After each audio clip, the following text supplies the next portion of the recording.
అందరికీ నమస్కారము. నేను మీ సురేఖ హరి. ఈరోజు నుంచి ధనుర్మాసం ప్రారంభం అండి. ఆవు పేడతో అలికి ఈ ధనుర్మాసంలో మహావిష్ణువుకి గోదాదేవికి పూజ చేస్తే చాలా మంచిదండి. అందరికీ శుభం.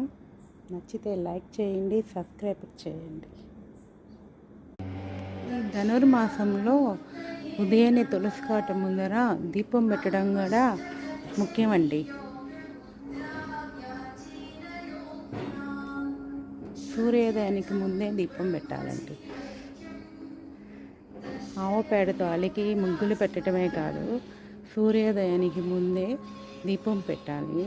ఈ ధనుర్మాసంలో మహావిష్ణువుకి పూజ చేయాలి. ఓం నమో భగవతే వాసుదేవాయ నమః.